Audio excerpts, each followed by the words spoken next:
C'era una volta, in una terra lontana e piena di mistero, un uomo coraggioso di nome Metodio.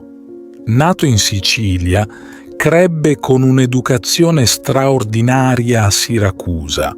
Sin da giovane, Metodio aveva un cuore ardente e uno spirito indomito.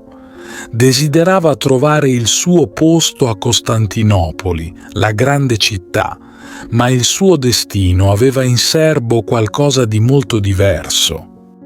A Costantinopoli, Metodio incontrò un saggio monaco che lo ispirò a cambiare vita.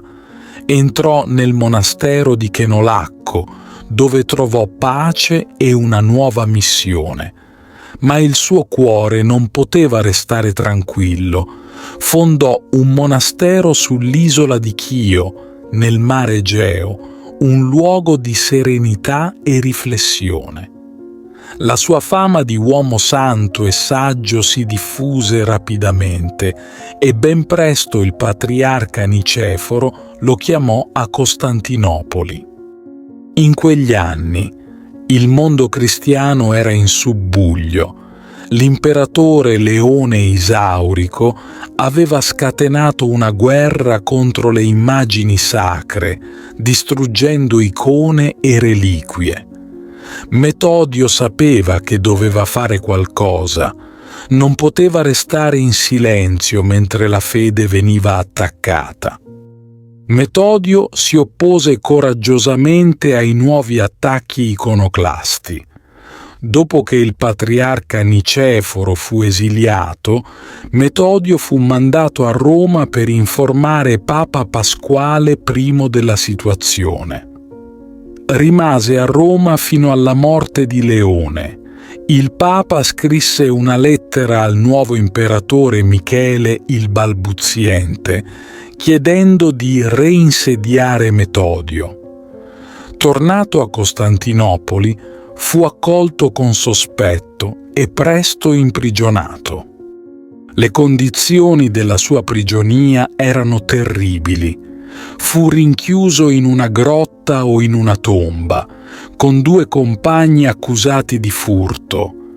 Uno dei suoi compagni morì e il suo corpo fu lasciato imputridire nella cella. Quando Metodio fu finalmente liberato, era irriconoscibile, ridotto a uno scheletro, calvo e pallido per gli anni trascorsi nell'oscurità. Ma il suo spirito rimase indomito. Quando l'imperatore Teofilo rinnovò l'interdetto contro le immagini sacre, Metodio attaccò coraggiosamente la venerazione delle immagini imperiali, sfidando l'imperatore con parole taglienti.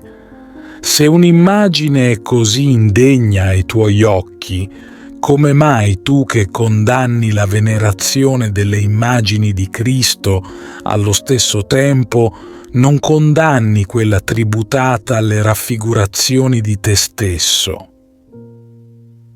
Per queste parole fu fustigato e gettato in prigione con la mandibola rotta. Il destino però aveva ancora una svolta in serbo per lui.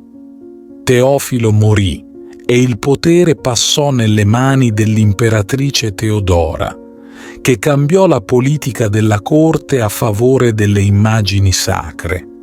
Le persecuzioni cessarono, i religiosi in esilio furono richiamati e le icone furono riappese nelle chiese di Costantinopoli. Metodio, ancora con la mandibola fratturata, fu chiamato a guidare la sede patriarcale. Come patriarca, convocò un sinodo che riaffermò il culto delle immagini e riportò le reliquie del patriarca Niceforo nella capitale, un momento di grande onore. Istituì la festa dell'ortodossia, celebrata ancora oggi la prima domenica di Quaresima. Metodio fu uno scrittore prolifico, anche se molte delle opere a lui attribuite non sono considerate autentiche. Tuttavia, si pensa che abbia scritto alcune opere agiografiche. Metodio è ricordato come un uomo di fede incrollabile e coraggio straordinario, un vero campione della fede che sopportò terribili sofferenze per difendere ciò in cui credeva. La sua storia è un faro di speranza e determinazione, un esempio eterno di ciò che significa lottare per la verità e la giustizia. Ti invito calorosamente a iscriverti al nostro canale per darci supporto e permetterci di continuare a creare nuovi video che condividono storie ed esperienze ispiratrici. La tua iscrizione è un prezioso sostegno che ci motiva a condividere più contenuti di valore e a diffondere messaggi di speranza, fede e crescita personale. Grazie di cuore.